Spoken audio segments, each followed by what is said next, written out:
Episode 1 Virat का evolution test. वर्ष 2380। आज मानव जाति को पृथ्वी ग्रह छोड़े पूरे वर्ष बीत गए हैं। मानव जाति राइडन नाम के ग्रह पर बस गए थे। आज के दिन को मानव जाति हर साल ब्लैक डे के रूप में मनाती है।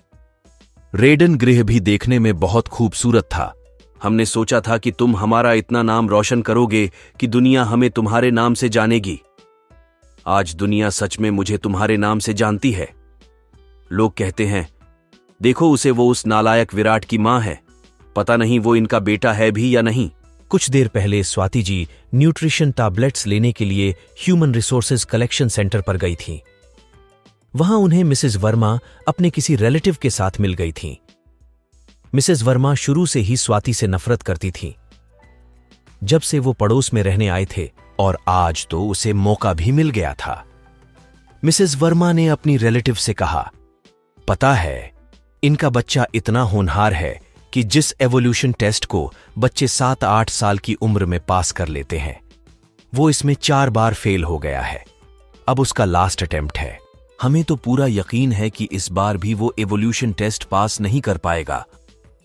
अगर मेरा बेटा इतना मंदबुद्धि होता तो मैं तो उस गधे को घर से ही निकाल देती। स्वाति को उनकी बात तीर की तरह चुभ रही थी। वो खुद रेडन की मिलिट्री फोर्स में छोटी सी रैंक पर थी। स्वाति जी उनकी बातों पर ध्यान दिए बिना ही अपनी 3 महीनों की न्यूट्रिशन डाइट टैबलेट लेकर वहां से निकल जाती है। उसकी आंखों में आंसू थे। घर पहुंचकर वो विराट को काफी डांट लगाती है। स्वाति के साइड में उसकी छोटी बहन वैदिका भी खड़ी थी। वो 13 साल की थी। उसने भी एवोल्यूशन टेस्ट 7 साल की उम्र में ही पास कर लिया था। वो पढ़ाई में भी इंटेलिजेंट थी। उसका इंटरेस्ट पृथ्वी पर रहने वाले खूंखार जानवरों के बारे में रिसर्च करने में ज्यादा था। अगले साल से तो वो पृथ्वी ग्रह मिशन पर भी जाने वाली थी, जो कि उसका बचपन से ही सपना था। वेदिका अपने भाई विराट से बहुत प्यार करती थी और अपने भाई की इंसल्ट देखकर वो बहुत दुखी होती थी। अपने भाई को डांट पड़ते देखकर उसकी आंखों में भी आंसू आ गए थे। उसने अपनी मां को कहा, मां, अब बस करो, इसमें भाई की कोई गलती नहीं है। शायद उनकी किस्मत में कुछ और ही लिखा है। वैदिका को अपनी साइड लेता देख विराट की आंखों से भी आंसुओं की बूंद छलक जाती है। तभी मां वैदिका से कहती है, वेदिका, मुझे भी इसको डांटना अच्छा नहीं लगता, पर यह कल टेस्ट में पास नहीं हुआ तो हम इसे हमेशा के लिए खो देंगे। बस ये ही टेंशन मुझे पिछले 2 साल से परेशान कर रही है। विराट सिर झुकाए खड़ा था। स्वाति ने आगे कहा, किस मां को अपना बच्चा बुरा लगता है? मैं इसके पापा को तो 10 साल पहले खो चुकी हूं। अब ये भी मुझसे दूर हो गया तो मेरे जीने की तो वजह ही खत्म हो जाएगी। विराट बोला, मां, कल का रिजल्ट कुछ भी हो, पर आप मुझसे वादा करो कि आप वेदिका का हमेशा ख्याल रखेंगी। ये कहते हुए विराट की आंखों से आंसू गिर रहे थे। अब तो स्वाति का भी सेल्फ कंट्रोल टूट गया। उसने रोते हुए विराट को अपने सीने से लगा लिया। आज अपने बच्चे की बातें सुनकर उसे समझ आ गया था कि उसका विराट अब बड़ा हो गया है। अगली सुबह आज विराट का एवोल्यूशन टेस्ट था। विराट टाइम पर एग्जामिनेशन हॉल में पहुंच गया था। वहां पर सभी बच्चे 7-10 साल के ही बच्चे थे। विराट को सभी घूर घूर कर देख रहे थे। विराट ने किसी पर कोई ध्यान नहीं दिया। सभी कैंडिडेट्स को स्कैनिंग मशीन के सामने खड़ा कर दिया। एवोल्यूशन टेस्ट 3 पार्ट्स में डिवाइड होता था। 1 mind ability test, 2 strength ability test, 3 tolerance ability test. सभी कैंडिडेट्स ने स्कैनिंग मशीन पर अपने दोनों हाथ रखे। मशीन में से एक ब्लू रे निकली, जो ह्यूमन माइंड को एग्जामिन करके उसके माइंड की एबिलिटी रिजल्ट दिखाती थी। सभी कैंडिडेट्स का माइंड एग्जामिन हो रहा था। धीरे 2 कैंडिडेट्स की मशीन पर ग्रीन लाइट दिखाई देने लगी। बस एक ही कैंडिडेट बच रहा था। कुछ देर बाद उसकी मशीन में रेड लाइट दिखाई दी। वो कैंडिडेट था विराट। विराट उस टेस्ट में फेल हो गया था। ऐसे ही स्ट्रेंथ एबिलिटी टेस्ट हुआ। उसमें मशीन ह्यूमंस की मसल्स को रीड करके उसकी स्ट्रेंथ एबिलिटी बताती थी।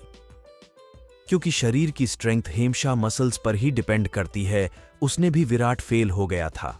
अब उसकी सभी उम्मीदों पर पानी फिर गया था। उसे पता था वो इस बार भी फेल हो गया है। उसकी आंखों से आंसुओं की बूंदें टप टप गिरने लगीं। उसने टॉलरेंस एबिलिटी टेस्ट दिया ही नहीं। कुछ देर बाद सभी कैंडिडेट्स को घर भेज दिया गया और उसे वहीं रोक लिया। डरा सहमा सा एक वाइट रूम में अपने घुटने मोड़कर एक कोने में बैठा था। उसे एहसास हो रहा था कि उसके साथ कुछ बुरा होने वाला है। तभी उससे मिलने उसकी मां और बहन वेदिका दरवाजे पर आई। जैसे ही डोर ओपन हुआ, वो अपनी मां के सीने से लग गया और सूझ बुझ से उस मुसीबत से बाहर निकालना है और हर मुसीबत का डटकर सामना करना है। तभी वहां पर एक ऑफिसर आता है और वो स्वाति को कहता है, सॉरी मैडम, मिलने का समय समाप्त हो गया है। स्वाति और वेदिका वहां से चली गईं और सूझ बुझ से उस मुसीबत से बाहर निकालना है और हर मुसीबत का डटकर सामना करना है। तभी वहां पर एक ऑफिसर आता है और वो स्वाति को कहता है, सॉरी मैडम, मिलने का समय समाप्त हो गया है। स्वाति और वेदिका वहां से चली गई। अब एक ट्रेनर ऑफिसर वहां पर आता है। वो विराट से कहता है, तुम 5th एवोल्यूशन टेस्ट में भी फेल हो गए। विराट ने उससे एक शब्द भी नहीं कहा। उसने आगे विराट से कहा, आज तक इवोल्यूशन टेस्ट में कोई विफल नहीं रहा। तुम्हें पता है रेडन के जनक जिन्होंने इसकी खोज की थी, जो सुप्रीम सोल लेवल पर है, जिस लेवल पर आज तक कोई नहीं पहुंच पाया है, उन्होंने कुछ रूल्स बनाए थे। उसमें से एक रूल यह भी था कि अगर कोई एवोल्यूशन टेस्ट में विफल हो जाता है तो उसे 1 महीने के लिए पृथ्वी ग्रह पर कहीं भी टेलीपोर्ट कर दिया जाए, जो उनके प्लेस उनके अधिकार में नहीं है। तुम्हारे हाथ पर एक टेलीपोर्ट डिवाइस बांध दिया जाएगा। 1 मंथ कंप्लीट होते ही ये डिवाइस अपने आप एक्टिव हो जाएगा और तुम वापस रेडन ग्रह पर वापस आ जाओगे। इससे तुम्हें एवोल्यूशन टेस्ट में भी पास कर दिया जाएगा। अब रेडी हो जाओ, तुम्हें पृथ्वी ग्रह भेजा जाएगा 10 माइन्यूट्स बाद, वो भी बिना न्यूट्रिशन टैबलेट के। क्या जाने से पहले तुम्हें कुछ चाहिए? विराट ने थोड़ी हिम्मत दिखाते हुए कहा, मैंने एवोल्यूशन टेस्ट की टेंशन में कल से कुछ भी न्यूट्रिशियस टैबलेट और कैप्सूल्स नहीं खाया है। क्या मुझे कुछ खाने को मिल सकता है? ट्रेनर ने अपनी पॉकेट से 2 टैबलेट निकालकर विराट को दी और विराट ने उनको तुरंत ही निगल लिया। उसके बाद विराट के हैंड पर एक डिवाइस बांधा गया और उसे स्टार्ट कर दिया गया। कुछ ही सेकंड में विराट वहां से इनविजिबल हो गया। दूसरी तरफ विराट की मां और वेदिका घर पहुंच गए थे। घर के बाहर सन्नी उनका इंतजार कर रहा था। जैसे ही उसने स्वाति और वेदिका को आते देखा तो उसने दौड़कर स्वाति जी से पूछा, आंटी, इस बार विराट पास हो गया ना? उसकी बात सुनकर स्वाति और वेदिका की आंखों से आंसू बहने लगे। सन्नी को समझते देर नहीं लगी कि रुद्र इस बार भी रह गया और उसके आंखों से भी आंसू बहने लगे। सन्नी को पता था अगर इस बार भी वो रह गया तो उसे पृथ्वी ग्रह भेज दिया जाएगा और जहां पर अकेला ट्रेंड ऑफिसर भी, चाहे वो डिवाइन सोल लेवल पर ही क्यों ना हो, वह भी एक दिन भी सरवाइव नहीं कर सकता। फिर विराट का तो कहना क्या? क्या विराट पृथ्वी पर सरवाइव कर पाएगा? क्या अब कभी भी अपनी मां और बहन से नहीं मिल पाएगा? सुनिए सिर्फ कलशु स्तरीज पर। Episode 2, Virat versus snake dragon. Virat अपने आप को एक घने जंगल में पाता है। वहां पर बहुत ज्यादा अंधेरा था। चारों तरफ बड़े बड़े वृक्ष थे। उनके बीच से हल्की सी चमकदार रोशनी आ रही थी। वो चंद्रमा की रोशनी थी। विराट को यह समझ आ गया था कि पृथ्वी पर भी चंद्रमा की रोशनी ऐसे ही पड़ती है जैसे रेडन ग्रह पर पड़ती है। इसका मतलब अभी पृथ्वी पर रात है। रेडन ग्रह पर 12.5 आवर्स की रात होती थी और 12.5 आवर्स का दिन। पर विराट को यह नहीं पता था कि यहां कितने घंटे की रात है। उस टाइम पृथ्वी पर रात के 3 बज रहे थे। पृथ्वी पर अप्रैल का महीना चल रहा था। विराट डरा हुआ सा एक वृक्ष की डाली पर चढ़कर बैठा हुआ सुबह होने का इंतजार कर रहा था। उसे जोर 2 से जानवरों की आवाजें सुनाई दे रही थीं, जिससे विराट बहुत डर रहा था। पर वहां एक चीज अच्छी थी। विराट को वहां के वातावरण में सांस लेना बहुत अच्छा लग रहा था। 2 घंटे बाद ही उसे अंधेरा कम होता दिखाई दिया। कुछ देर बाद पूरी जगह पर रोशनी हो गई थी। पृथ्वी की खूबसूरती उस हल्की लाल रोशनी में निखर के सामने आ रही थी। वहां पक्षियों की चहचहाने की आवाज बहुत तेज सुनाई दे रही थी, जो विराट के कानों में हथौड़े की तरह पड़ रही थी, क्योंकि वो छोटे 2 पक्षी नहीं थे जो पहले पृथ्वी पर रहते थे। वे इवॉल्व होकर बहुत ही खतरनाक पक्षियों में बदल गए थे। कहा जाता है ये एवोल्यूशन पृथ्वी पर एलियंस की वजह से हुआ था और मानव जाति ने भी ये एवोल्यूशन प्रोसेस उन्हीं जानवरों पर एक्सपेरिमेंट करके हासिल की थी और तब जाकर मानव जाति स्ट्रांग बनना शुरू हुई थी। पृथ्वी पर अभी तक मानव जाति ने 10 मिलिट्री बेस तैयार कर लिए थे और वहां पर उन्होंने अपना कैंपस बना लिया था। यह कैंपस कई किलोमीटर तक फैला हुआ था। आप ये भी कह सकते हैं कि मानव जाति धीरे 2 पृथ्वी पर अपना अधिकार कर रही है। ये सभी मिलिट्री बेस स्ट्रेंथ लेवल के हिसाब से ही बनाए गए थे। जहां पहला बेस था वहां पर बस प्राइमरी लेवल के ही जानवर पाए जाते थे और यहीं पर ही सबसे पहले मिलिट्री ने अपना बेस एस्टैब्लिश किया था। उसका नाम रखा गया था द ह्यूमन गार्डियंस। यहां पर अधिकतर 1 लाख से भी ज्यादा मिलिट्री स्टूडेंट्स रहते थे जो प्राइमरी सोल लेवल के ओरिजिन स्तर पर थे। यह लेवल उनकी ग्रेजुएशन का पहला पड़ाव था और प्राइमरी सोल लेवल के पड़ाव को पार करके मिडिल सोल लेवल पर जाने में उन्हें 1 से 1.5 साल का समय लग जाता था। प्राइमरी सोल लेवल पर पहुंचने के लिए किसी भी स्टूडेंट को एवोल्यूशन टेस्ट के बाद 7-8 साल का समय लगता था। जब वो मेंटल और फिजिकली स्ट्रांग हो जाता था तो उनमें एक सीरम इंजेक्ट किया जाता था, जिसके बाद उनके ब्रेन में एक सिस्टम एक्टिव हो जाता था जिसमें पावर लेवल के बारे में बताया जाता था, जो इस तरह से है। अक 1 mind ability 0 points, 2 strength ability 0 points, 3 tolerance ability 0 points, 4 speed ability 0 points, 5 वाई आसन ability 0 points, 6 flying ability 0 points. इन सभी के 50 पॉइंट्स पूरे होने पर स्टूडेंट्स को दूसरे मिलिट्री बेस के कैंप POS पर भेज दिया जाता था। ऐसे 2 कैंप POS पर ट्रेनिंग कंप्लीट करने के बाद उस मिलिट्री स्टूडेंट का एक लेवल कंप्लीट होता था। उसके बाद उसे मिलिट्री सेना में एक रैंक प्राप्त होती थी। यह सिस्टम ऐसे ही चलता था। सुबह का वक्त था और विराट तो अभी तक इवॉल्व ही नहीं हुआ था। वो वृक्ष की मोटी सी डाल से नीचे उतरा और जंगल में थोड़ा आगे की तरफ जाने लगा। उसे उम्मीद नहीं थी कि वो यहां कुछ पल भी सरवाइव कर पाएगा। चलते तो उसे कुछ आवाज सुनाई दे रही थी।